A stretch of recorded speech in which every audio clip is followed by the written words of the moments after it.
Kepemimpinan atau leadership. Seringkali kita mendengar kata tersebut. Apa itu kepemimpinan? Kepemimpinan secara singkat adalah proses menjadi seorang pemimpin. Bagaimana cara seorang pemimpin memimpin sebuah organisasi, komunitas, perusahaan, lembaga, ataupun yang lainnya. Bagaimana cara dia mengkoordinasikan seluruh anggotanya, anak buahnya, bagaimana dia mengkomunikasikan tujuan dan strategi-strategi di dalam memajukan organisasinya, dan bagaimana cara dia di dalam mengevaluasi setiap proses yang terjadi di organisasi. Lantas, apa yang diperlukan untuk menjadi pemimpin yang baik? Salah satu variabel yang merefleksikan bahwa pemimpin atau kepemimpinan itu baik adalah cara berkomunikasi yang baik. Ya, communication. Lantas, kita mendengar istilah baru lagi, yaitu komunikasi kepemimpinan. Apa itu komunikasi kepemimpinan? Mari kita cari tahu bersama lagi. Komunikasi. Kita ketahui bersama bahwasanya komunikasi adalah proses penyampaian pesan dari yang mempunyai pesan kepada penerima pesan melalui berbagai macam media. Komunikasi kepemimpinan lebih spesifik lagi membahas mengenai bagaimana cara menyampaikan pesan dari seorang pemimpin kepada bawahannya atau kepada anggotanya. Nah, kepemimpinan itu mempunyai strategi khusus yang memperhatikan diversitas atau keberagaman yang ada di dalam organisasi tersebut. Selain itu, seorang pemimpin juga harus memperhatikan apakah dia akan berkomunikasi dengan pihak internal atau eksternal.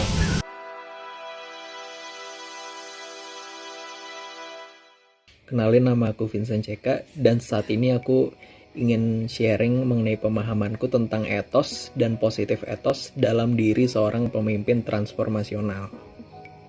Etos itu adalah sebuah daya tarik yang muncul dari karakter seseorang, apakah dia percaya diri, dapat dipercaya, berwawasan luas, atau orang itu memiliki integritas.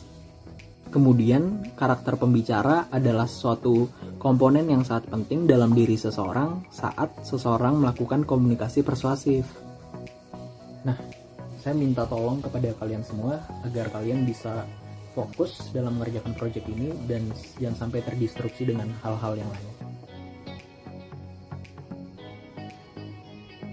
Futsal. Enggak, saya futsal. Maaf. Futsal. Rapat selesai ya guys, makasih.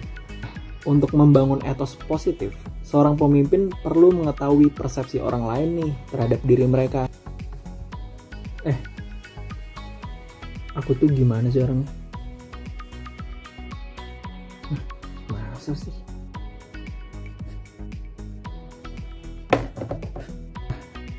Untuk membangun etos positif dalam diri kita perlu nih berefleksi dengan diri kita secara jujur dan terbuka dengan pendapat orang lain.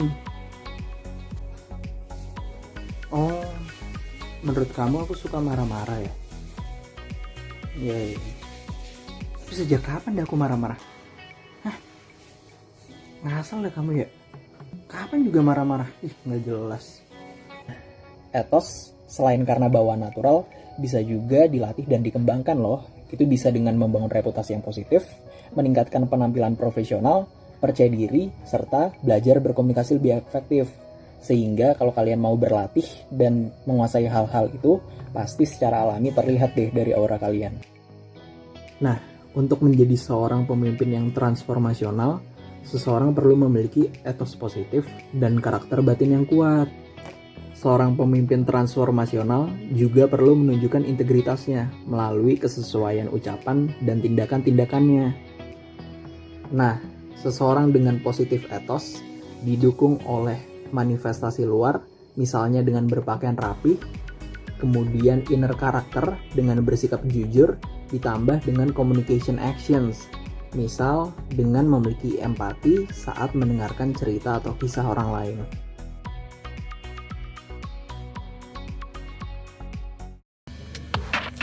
Setelah kita tahu apa itu komunikasi kepemimpinan, mari kita bergeser ke pembahasan berikutnya. Proses komunikasi yang efektif harus mendapatkan sebuah hasil. Nah, untuk memastikan hasil komunikasi adalah sesuatu hal yang kita inginkan, maka kita perlu menetapkan tujuan yang jelas. Tujuan utama dalam komunikasi biasanya ada 4 hal. Yang pertama, untuk membagikan informasi, fakta ataupun data. Yang kedua, untuk meyakinkan, memotivasi, mempengaruhi agar audiens percaya, merasakan sesuatu, atau membujuk agar mereka mau melakukan sesuatu. Ketiga, menginstruksikan kepada seseorang dalam melakukan sesuatu proses atau prosedur. Yang keempat, berorientasi untuk melibatkan seseorang dalam pertukaran ide secara kolaboratif. Selain memikirkan tujuan yang jelas, pikiran yang jernih juga membantu proses komunikasi. Selain tujuan, mempertimbangkan strategi komunikasi sangat penting dilakukan. Hal pertama, komunikator harus mengenali konteks di mana komunikasi itu terjadi.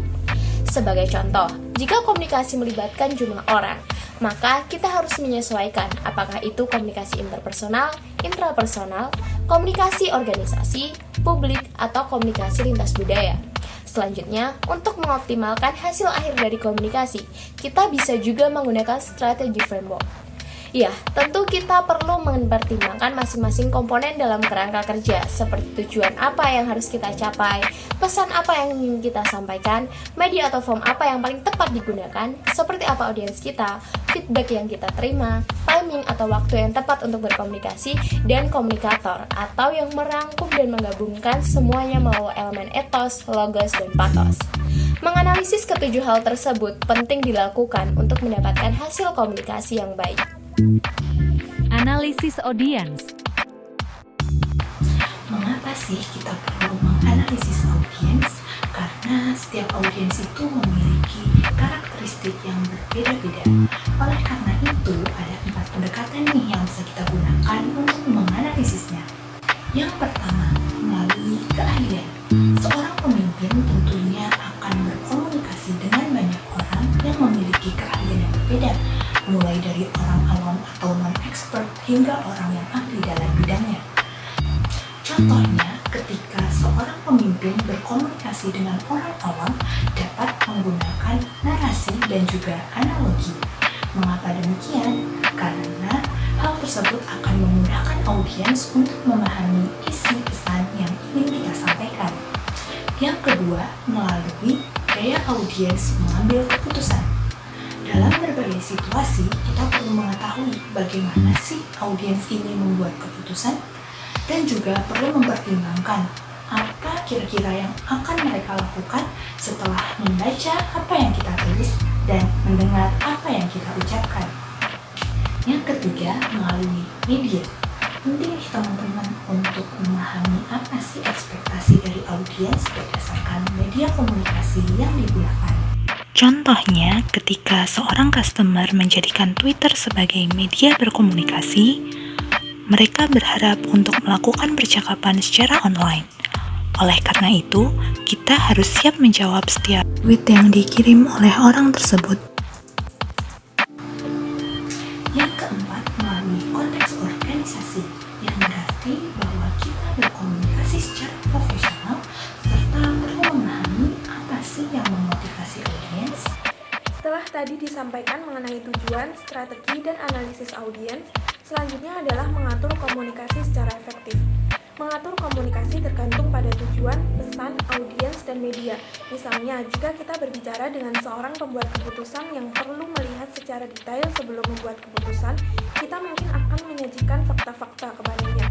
Jika kita dihadapkan dengan audiens yang lebih menghargai hubungan daripada hasil, kita mungkin akan memulai dengan membicarakan topik umum untuk membangun hubungan terlebih dahulu dengan audiens sebelum akhirnya masuk ke topik utama.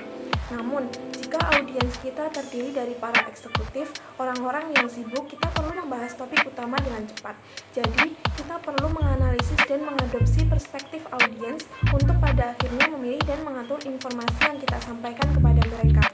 Apakah harus langsung ke pesan utama, langsung menyampaikan tujuan, dan perlu atau tidaknya menyampaikan latar belakang untuk membangun konteks komunikasi dan memilih meletakkan rekomendasi di awal atau di akhir agar pendengar tetap menaruh perhatian. Semua ini tergantung pada analisis kita terhadap audiens. Namun, seluruh topik ataupun materi yang kita sampaikan harus jelas bagi siapa saja dan argumen yang disampaikan harus logis, berhubungan satu poin mengikuti poin lainnya.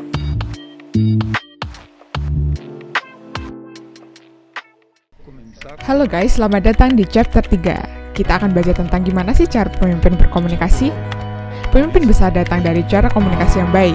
Gimana sih cara komunikasi yang baik itu? Nah, untuk bisa tahu jawabannya, coba analisis apa yang beda dari dua video ini.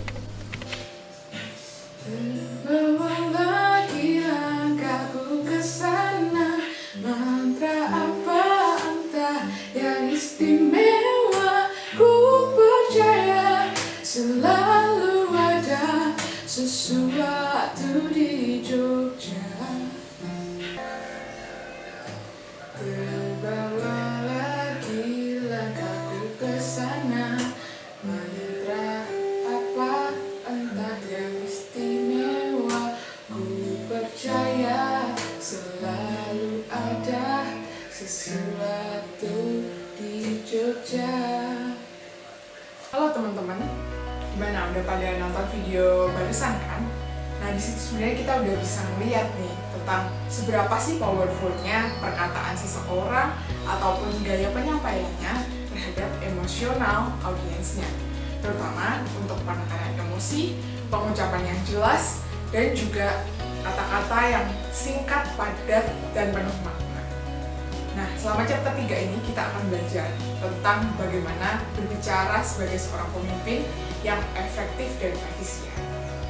Jadi teman-teman, kemampuan berbicara yang baik atau etos tidak hanya diperlukan ketika kita berbicara atau berkomunikasi secara tatap muka, tetapi juga ketika kita menyampaikan pesan melalui media komunikasi terkini seperti melalui email, melalui pesan singkat, ataupun melalui telepon.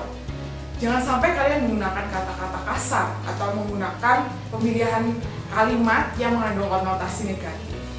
Hindari juga menggunakan pemilihan kata yang bersifat ambigu atau multitafsir. Dan jangan sampai juga surat cinta yang kalian tuliskan untuk doi malah terkirim ke bos perusahaan kalian. Salam kasih. Teman-teman, berkaitan dengan hal tersebut, ketika kita sedang berbicara di depan publik, kita ibaratnya adalah seorang dalang yang memainkan sebuah lakon atau cerita di mana para pendengar kita adalah wayang-wayangnya. Jadi, sorotan penonton tertuju pada kita. Rasa nervous, grogi, ataupun melakukan hal-hal yang tidak sewajarnya kita lakukan akan sangat terbaca di mata penonton. Oleh karena itu, kita harus banyak belajar nih untuk lebih percaya diri dan kemudian banyak berlatih menggunakan rekaman atau menulis sebanyak-banyaknya. Kemudian kita membacanya secara keras untuk mengetahui seperti apa intonasi yang kira-kira akan ditangkap penonton dari apa yang kita ucapkan. Jadi jangan pernah takut untuk mencoba berbicara di depan umum, karena ini adalah sebuah skill teman-teman. Jadi motonya adalah just learning by doing. Jadi nggak ada yang nggak mungkin kan? Nah, setelah kita memahami bahwa berkomunikasi adalah untuk menginformasikan, menginstruksikan, dan juga melibatkan orang lain, kita juga harus tahu nih bahwa komunikasi bisa untuk mempengaruhi atau membujuk orang lain juga. Dan itu yang dilakukan oleh seorang transformational leader using the language of influence. Transformation leader menggunakan kemampuan persuading untuk meyakinkan orang lain bahwa mereka harus percaya pada visinya. Lewat style dan nada bicaranya, persepsi dan maksud tujuannya pasti dapat dengan mudah dipahami. Namun, yang jadi pertanyaannya, di era serba digital seperti ini, bagaimana mereka akan berkomunikasi secara tidak langsung? Pastinya, transformation leader mampu untuk melakukan persuading bahkan secara informal seperti ini. Mereka bisa berkomunikasi secara ringkas tapi efektif, mampu secara langsung direct straight to the point, dan pastinya berkomunikasi dengan mereka melahirkan kesan yang kuat karena gaya komunikasi mereka yang sangat memorable. Seperti, pernahkah kalian mengalami hal seperti ini?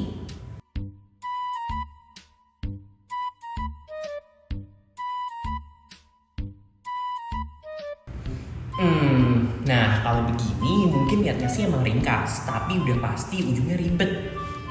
Tapi, gak ada kok yang salah dan yang benar karena komunikasi hanya berpedoman pada guideline, bukan rules.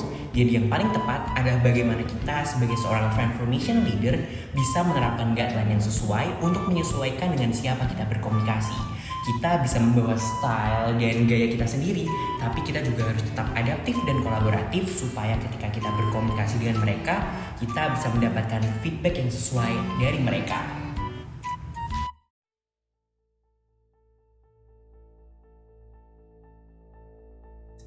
Next, mengikuti aturan bahasa itu penting. Menggunakan grammar atau tata bahasa yang benar dalam menulis maupun berbicara harus hati-hati dan mengetahui bahwa aturan itu penting. Mengapa? Agar orang-orang itu tidak salah persepsi dengan kita. Kemudian, ada 4 kesalahan yang paling mengganggu dalam tata bahasa. Yang pertama, dalam membuat atau membangun sebuah kalimat. Contoh saja fragment sentence maupun part of sentence. Yang kedua, tanda baca. Misalnya saja dalam menggunakan tanda koma yang tidak perlu, tetapi kalian memasukkannya. Yang ketiga adalah penggunaan atau kesalahan dalam kata ganti. Misalnya subjek dijadikan objek maupun objek dijadikan subjek. Yang keempat adalah ejaan yang salah atau kata-kata yang salah. Misal kata baku maupun tidak baku. Mengapa menggunakan tata bahasa itu penting? Karena dalam penelitian, menggunakan tata bahasa yang benar dapat mempengaruhi etos positif seseorang.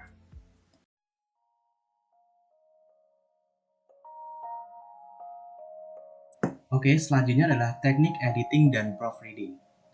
Mengedit adalah kegiatan meninjau presentasi, dokumen, dan semua komunikasi lainnya, apakah mereka itu jelas, ringkas, tidak bertele-tele, dan benar. Kemudian, proofreading adalah kegiatan yang dilakukan setelah editing berupa membaca dengan cermat untuk mengidentifikasi kesalahan dalam penggunaan tata bahasa, ejaan, serta penformatan. Kemudian, berikut ini adalah panduan dalam editing dan proofreading. Yang pertama, jangan melakukan proofreading ketika menulis. Cobalah untuk meluangkan waktu antara saat Anda menulis sesuatu dan Anda membuktikannya bahwa itu ada yang salah. Kemudian, ketahuilah kesalahan apa yang cenderung diabaikan. Yang selanjutnya, perhatikan masalah umum seperti kata-kata yang membingungkan. Kemudian, kenali keterbatasan ejaan dan selalu perhatikan kesalahan yang cenderung ceroboh. Kemudian, cobalah periksa ulang dengan hard copy dokumen Anda supaya lebih teliti. Yang terakhir, koreksi dokumen setiap slide-nya secara mundur untuk mendeteksi bahwa ada kesalahan ejaan maupun kesalahan tata bahasa.